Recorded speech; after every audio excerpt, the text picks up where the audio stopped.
The moment she hissed those words at me, something shifted in my chest.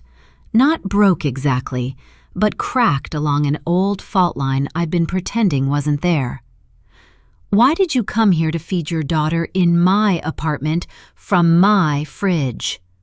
Her voice was low, clipped, the kind of quiet that's actually louder than shouting. My daughter is a senior vice president.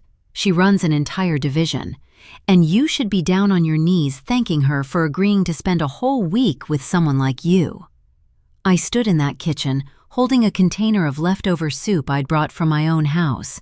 Soup I'd made at 6 in the morning before a 12-hour shift, and I couldn't speak. My daughter Violet was sitting at the table behind me. She was 9 years old. She could hear every word. That was the moment I finally understood what 8 years of my life had actually cost me. But let me go back, because the story doesn't start in that kitchen. It starts the way most slow disasters start, quietly, reasonably, with a smile on its face. I'm Nora. I'm 47 years old. I work as a paramedic on an advanced life support unit out of a station near the waterfront, in a resort town on the Gulf Coast of Florida. The kind of place that looks like a postcard from May through September, palm-lined streets, salt air, tourists in linen, and then empties out like a deflating balloon once November hits. By the time the cold front rolls in off the water and the fog sits on the bay for days at a time, it's just us locals left, the permanent ones, the ones who actually live here year-round and keep the place running while everyone else is back in Ohio or Michigan or wherever they came from. November in a Gulf resort town has a particular loneliness to it. The restaurants cut their hours. The beach is beautiful and completely deserted. And when you're working overnight shifts on an ambulance, rolling through streets that are 3/4 dark and empty, you feel the quiet in a different way than most people do. It gets into your bones. That's the world I was living in when I married Dean Calloway 8 years ago. I was 39. He was 42. We met through mutual friends at a fundraiser for the county fire department.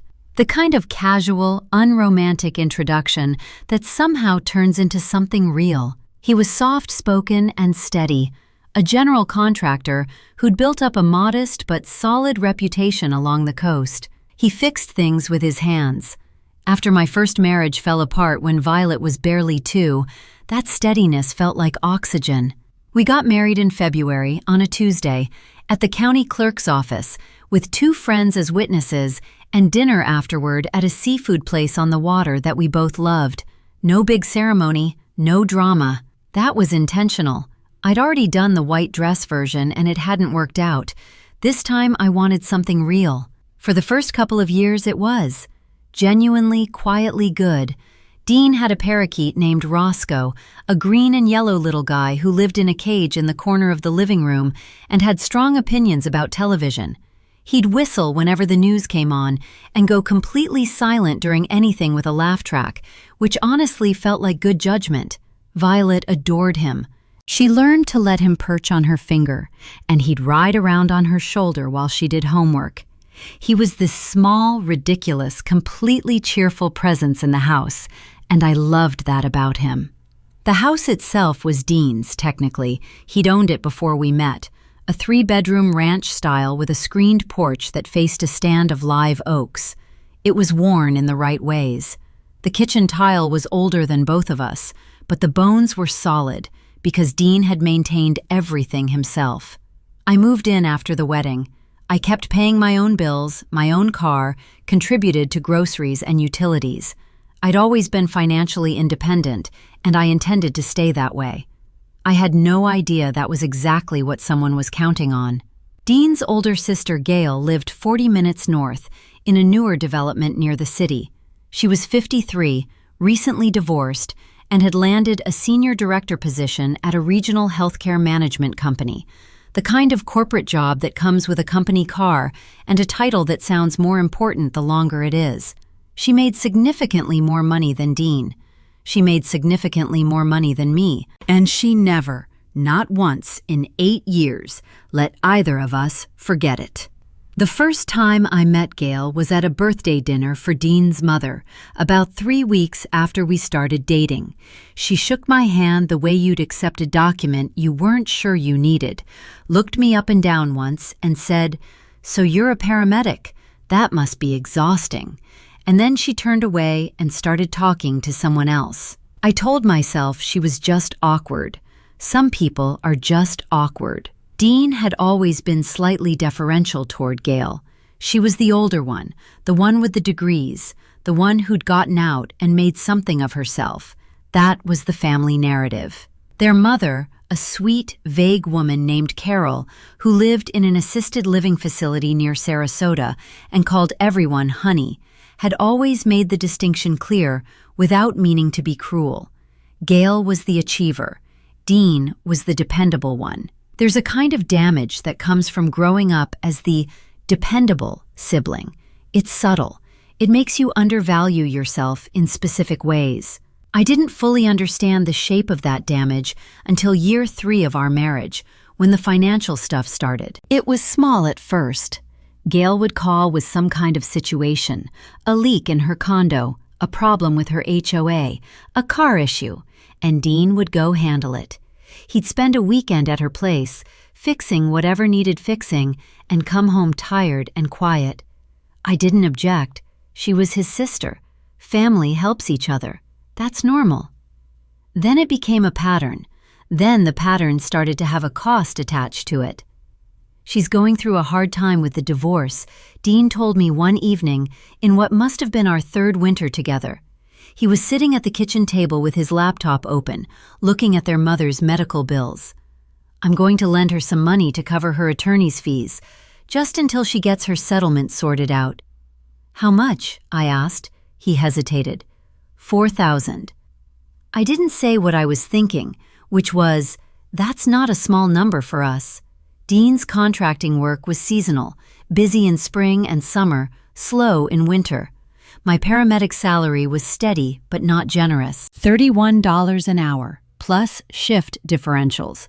Which sounds okay until you factor in the cost of living in a beach town and the fact that I was still paying child support expenses related to Violet's medical needs from when she was younger.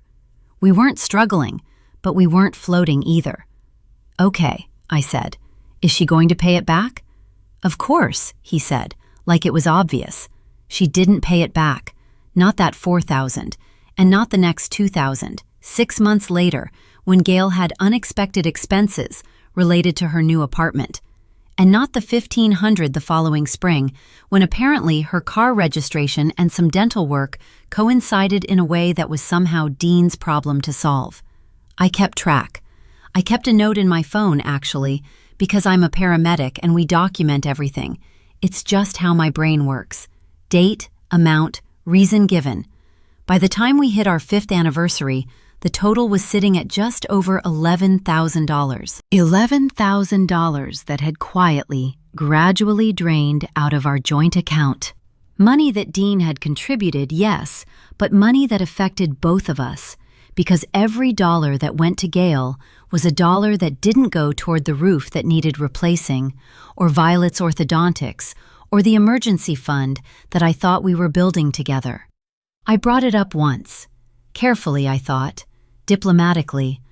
"I'm not saying she's taking advantage of you," I told Dean on a Sunday morning in November, cold and gray outside, the bay invisible behind fog, while Roscoe muttered quietly to himself in the living room. "I'm saying the pattern concerns me.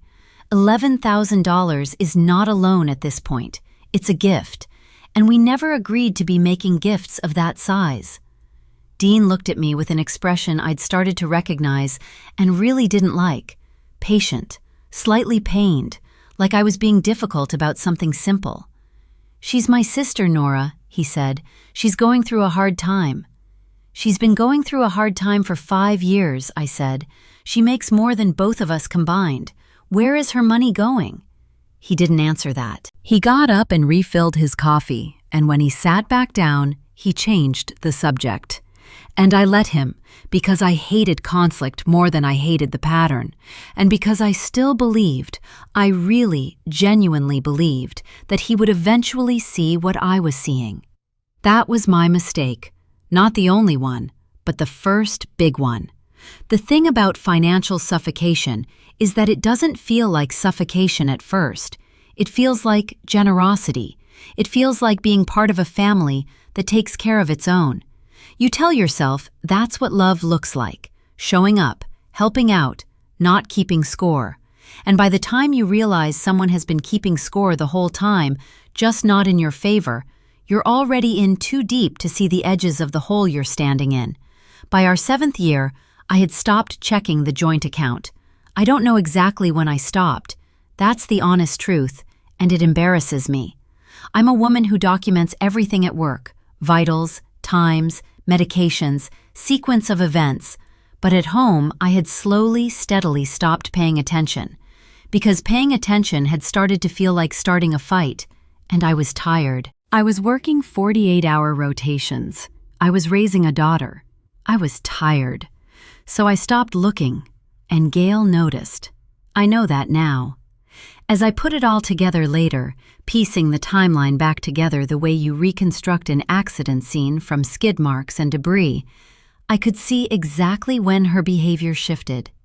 The requests got bigger, the emergencies got more frequent, and she started showing up at our house more often, always with some reason, always staying longer than she said she would, always in the kitchen when I came home from a shift, sitting at my table, drinking my coffee, talking to my husband in that particular tone she used with him, half affectionate, half condescending, like he was a golden retriever she was very fond of but didn't entirely trust to make decisions. And Dean would sit there and soften, every single time. The week before it all finally broke open, Gail announced she was coming to stay for 7 days. Something about her building doing interior renovation work and the fumes being unbearable. She needed somewhere to be. Of course she did. She arrived on a Monday with 2 suitcases and a canvas tote full of supplements and a bottle of wine she'd brought for herself. She walked in like she was checking into a hotel she partly owned, put her things in the guest room, and settled in. I was working 3 of those 7 days. On the 4th day, a Wednesday, I came off a night shifts at 7 in the morning, stopped at home to pick up Violet, who was running a low fever and had stayed home from school, and brought her back to the house to let her rest. And that's when it happened. I was in the kitchen, heating up the soup I'd made 2 days before and stored in a glass container in the fridge, my fridge, in my house, food I had bought and cooked, when Gail appeared in the doorway in her silk robe, holding a coffee mug, looking at me like I had broken in through a window. "What are you doing?" she said. "Heating up soup for Violet," I said. "She's not feeling well." Gail set her mug down on the counter. Her eyes went to the container in my hand, then to Violet sitting at the table wrapped in a blanket, then back to me. And something in her expression shifted into something I can only describe as cold. "Why did you come here to feed your daughter in my apartment from my fridge?" she said, her voice dropping to that particular register, quiet, precise, designed to land. "My daughter is a senior vice president. She runs an entire division, and you should be thanking her for agreeing to stay here a whole week." I stood there holding a container of chicken soup. Violet was 9 years old and sitting 8 feet away. I heard the front door open, Dean's boots on the entryway tile. He was home early, Dean quotes, boots on the entryway tile. That sound, the specific 2-step scrape he always made when he was pulling off his work boots against the mat, was so ordinary, so completely routine, that for a split second it felt like an anchor. Something familiar in a room that had suddenly become unrecognizable. He appeared in the kitchen doorway, still holding his jacket, not yet reading the room. "Hey," he said. Then he looked at Gail, then at me, then at Violet, wrapped in her blanket at the table. Something in his face went careful. "What's going on?" he said. Gail set down her coffee mug with a small, deliberate click. "I was just asking Nora why she felt the need to come barging in here to use our kitchen when Violet could rest just as well in her own home." Our kitchen. That word hit me somewhere below the sternum. "This is my home," I said. My voice was very flat. I surprised myself with how flat it was. "This is where I live. That's my soup in that container. I bought those groceries. I cooked that soup at 6 in the morning before a 12-hour shift, and my daughter is sick." Gail made a small sound, not quite a laugh, not quite a scoff, something in between that was perfectly calibrated to make you feel like you'd said something a little bit stupid. "There's no need to get defensive, Nora." "Gail." Dean's voice had an edge I hadn't heard in a long time. "That's enough." She blinked at him. "I'm just saying." "I heard what you said." He set his jacket over the back of a chair. "Go ahead and heat up the soup, Nora." I turned back to the microwave. My hands were not entirely steady. Behind me, I heard Gail's silk robe shift as she picked up her mug and walked out of the kitchen without another word. Her footsteps went down the hall. The guest room door closed, not slammed, just firmly, decisively shut. Violet hadn't moved. She was watching me with those careful, dark eyes she had, the kind of eyes that missed nothing and gave away very little. 9 years old, and already she'd learned how to go still when the air in a room changed. "Mom," she said quietly, "is she going to be mad at us?" I brought the soup to the table and sat down across from her. "No, baby," I said. "She's not going to be mad at us. Eat." But I knew, even as I said it, that I was the one who was mad. Quietly, precisely, completely furious in a way I hadn't let myself feel in years. Because I'd been swallowing this, the condescension, the financial drain, the way Gail looked at me and saw someone who could be managed, for so long that I'd started to mistake tolerance for acceptance. Started to believe that because I could absorb it, I should keep absorbing it. Violet ate her soup. Dean sat at the table with us and didn't say much. The three of us were quiet together in that specific way that happens when something has been said out loud that can't be unsaid, and everyone is still deciding what to do with it. After Violet fell asleep on the couch, Dean came and found me in the bedroom. He sat on the edge of the bed and rubbed the back of his neck.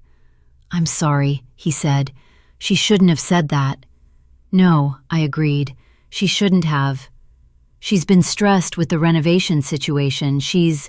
Dean," I turned to face him, "I need you to hear me right now, not explain her to me.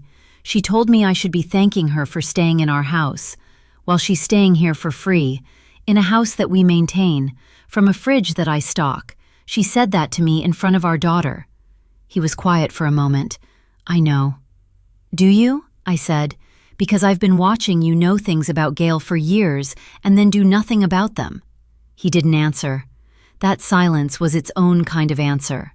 That night, I lay awake next to him for a long time, listening to the ceiling fan and thinking about the note in my phone. $11,000, plus the 2 years of weekends Dean had spent driving up to her place to fix things she could have hired someone to handle, plus every dinner she'd eaten at our table, plus every time she'd looked at me like I was the help. I thought about what I would tell a patient who described this situation. I'd worked enough domestic calls over the years, walked into enough houses where someone had been slowly erased by the people who were supposed to love them, to know exactly what I was looking at. I just hadn't wanted to see it when it was my own house. The next morning, Gail came out for breakfast like nothing had happened. She poured herself coffee and scrolled through her phone and mentioned something about a conference call she had at 10. Dean made eggs.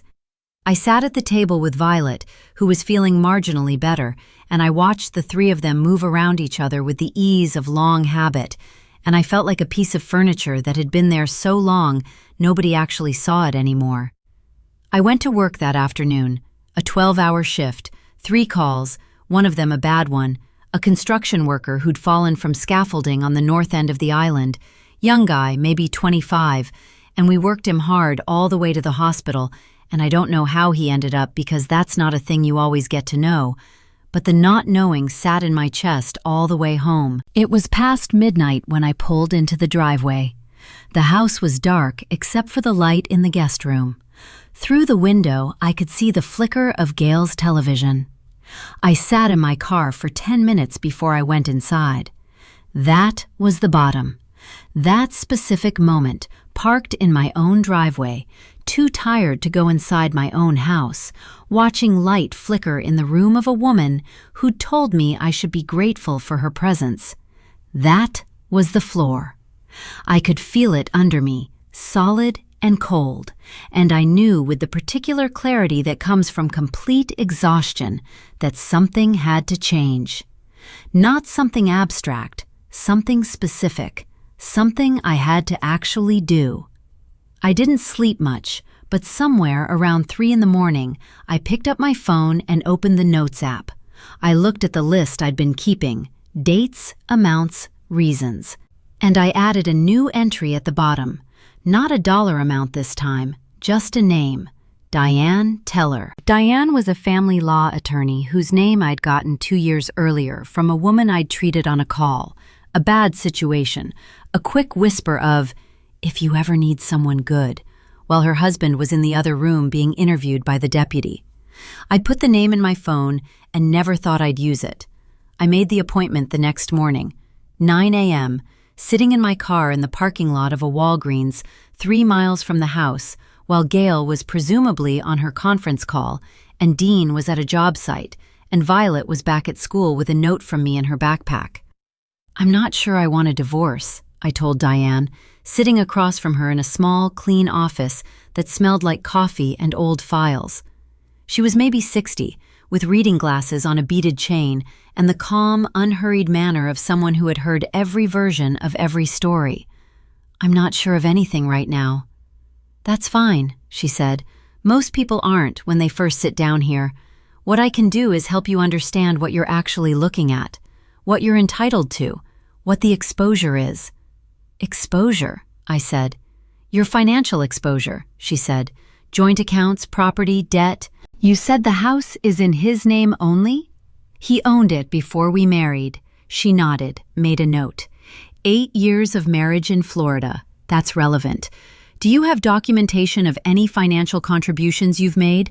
Utilities, groceries, home maintenance?" "I have records," I said.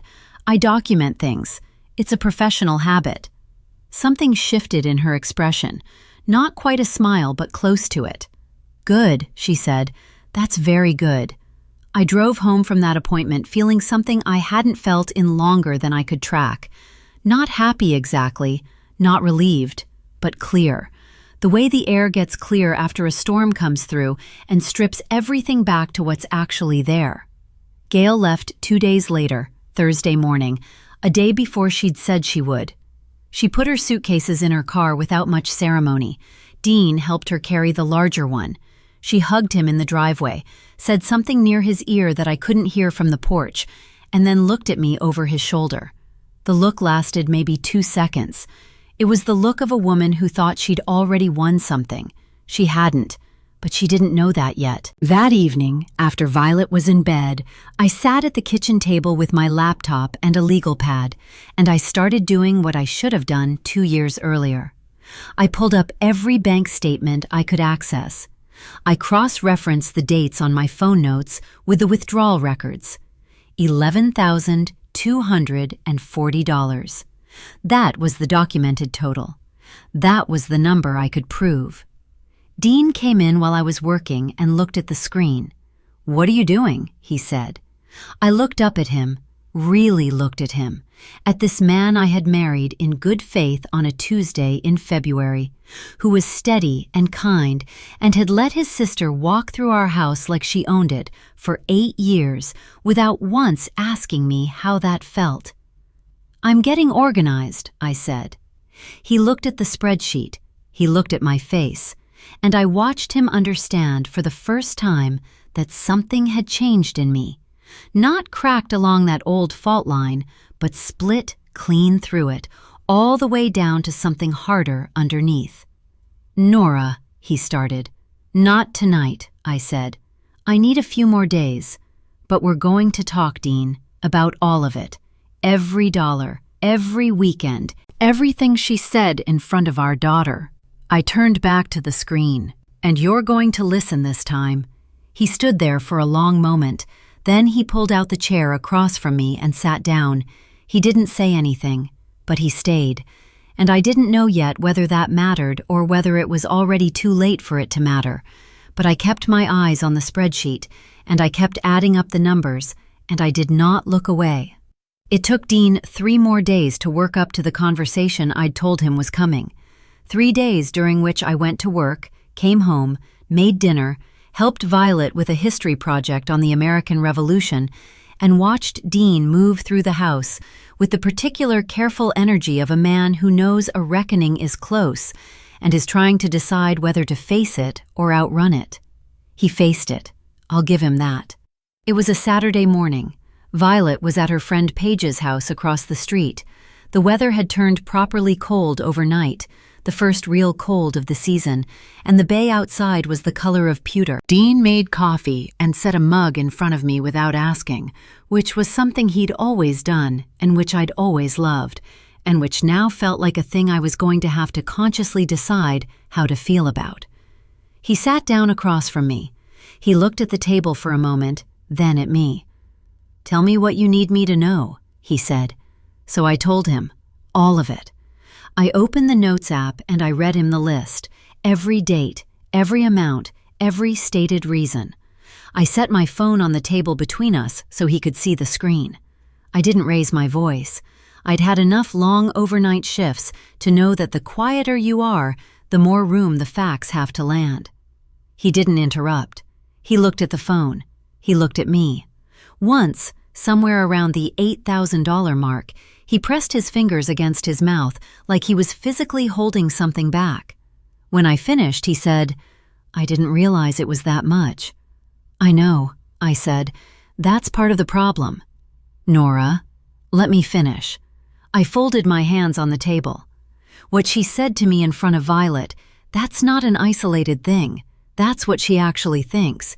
She thinks she's doing you a favor by tolerating me. She thinks her income and her title means she gets to rank people in your family by their worth, and I came out near the bottom.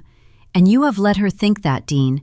Not on purpose, maybe, but by never once pushing back, you let her think it." He was quiet for a long time. The coffee cooled between us. "You went to see a lawyer," he said. It wasn't a question. "I went to understand my options," I said. "That's different." "Is it?" I looked at him steadily. "I don't know yet. That's the honest answer. But I need you to understand that I'm not going to keep absorbing this. The money, the disrespect, the way she walks into this house and I become invisible. I'm done absorbing it. So the question is, what you're going to do about it." He picked up his mug, set it down without drinking, and then he said something I hadn't expected. "I'll call her today," he said, "and I'm going to pay you back." "Dean, no, listen to me." He met my eyes. "The money she borrowed, it came from us, from what we built together. I should have talked to you before every single one of those transfers. I didn't, and I told myself it was because I didn't want to make it into a bigger thing than it was. But the truth is, I knew you'd push back, and I didn't want the conflict. That was cowardly, and I'm sorry." I sat with that. It was a real apology. I'd heard enough fake ones in my life to know the difference. "Calling her isn't enough," I said. "I need her to know, directly, clearly, that what she said to me in this kitchen is not something I'm going to pretend didn't happen. And I need to be the one to tell her." He looked at me for a moment. "All right," he said. "Then tell her." I called Gail that afternoon from the kitchen table. Dean sat at the counter with his back to me, giving me the room while staying in it, which I understood to be his way of showing up. She answered on the 3rd ring, her voice already carrying that faint air of impatience she kept on standby for calls she hadn't initiated. "Nora," she said. Not a greeting, exactly. More like an acknowledgement of an inconvenience. "Gail," I said, "I need you to listen to me, and I need you to not talk until I'm finished." A pause. "Excuse me? Last Wednesday, in front of my 9-year-old daughter, you told me I should be grateful for your presence in my home. The home I have lived in for 8 years, that I have contributed to financially and in every other way. You called it your apartment and your fridge, and you implied that my daughter and I were intruding on your hospitality." I kept my voice level. "I want you to hear me say clearly, that was one of the ugliest things anyone has ever said to me, and it will not happen again. Not in my home, not anywhere." Silence on the line. "Furthermore," I said, "Dean and I have gone through 8 years of financial records. You have borrowed $11,240 from us, from our joint account, and you have not repaid a dollar of it. I want you to understand that that money is now on paper, documented, and we will be discussing a repayment arrangement." When she finally spoke, her voice had gone very cold and very precise. "I see Dean has been talking to you." "Dean and I talk to each other," I said. "That's what married people do." "I'm not going to be spoken to like this by," she started. "By who, Gail?" I said. "By your brother's wife? By someone who contributes to this family? By someone who worked a 12-hour overnight shift and came home to heat up soup for her sick child and got interrogated about it?" I took one breath, slow and even. "You can finish that sentence any way you want, but I want you to think about how you finish it, because Dean is sitting 10 feet away from me, and he's going to hear whatever you say next." Another silence, longer this time. "I'll speak to Dean," she said, and the line went dead. She called him 40 minutes later. I know what was said because Dean told me afterward, sitting at the kitchen table with his elbows on the worn tile and his hands wrapped around his mug. He told me she'd started with the usual architecture: hurt feelings, misunderstood intentions, Nora is too sensitive. I was just being honest. He said he'd listened to about 90 seconds of it, and then said something he'd apparently been holding in for longer than I'd realized.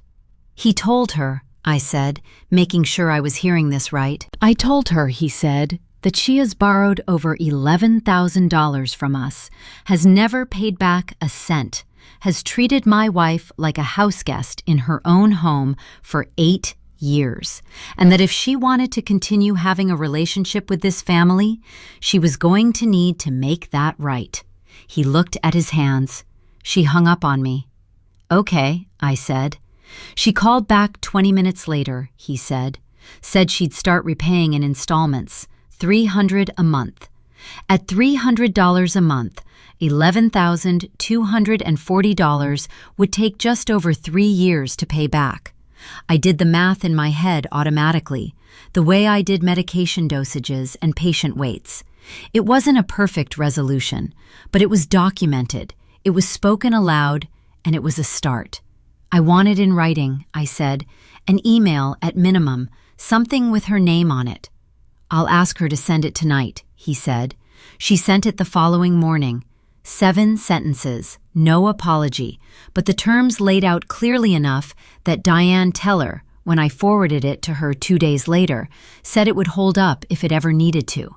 That was November. The installments started coming in December, deposited directly into our joint account, $300 on the 15th of each month, regular as a utility bill.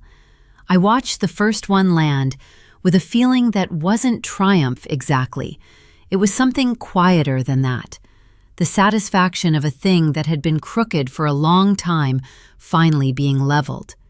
Gail and I did not speak again for 4 months. When we did, at Carol's birthday gathering at the assisted living facility near Sarasota in late March, Violet sitting beside me in a dress she'd picked out herself, Dean's hand briefly on my back as we walked in, Gail was already there, standing near the window with a glass of sparkling water, wearing a blazer that probably cost more than my monthly car payment. She looked at me when I walked in. I looked back. She said, Nora, in a tone that was not warm but was not hostile either, somewhere in the middle, careful. Gail, I said, same register. And then I turned to Carol, who was in her good chair by the window and who beamed at Violet like she was the best thing she'd seen all week, which she probably was, and I let the afternoon be what it was. It was not a reconciliation. It was not a fresh start. It was two women who had looked directly at each other and understood, without any more words needed, where the lines were. I could work with that. I had spent 8 years not knowing where the lines were, and this careful, clear-eyed distance was actually easier. Dean and I went to couples counseling starting in January.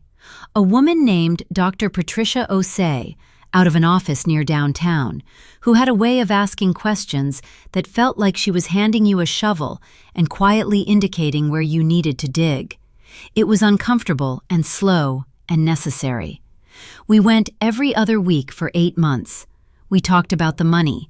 We talked about the pattern of him absorbing his sister's problems because it was easier than confronting the family narrative that he was the reliable one, the one without needs of his own.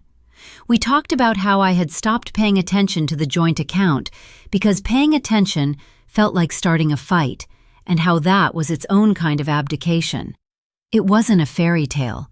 Some weeks I left that office feeling worse than when I'd walked in, but there's a difference between things getting worse and things getting clearer, and we were getting clearer.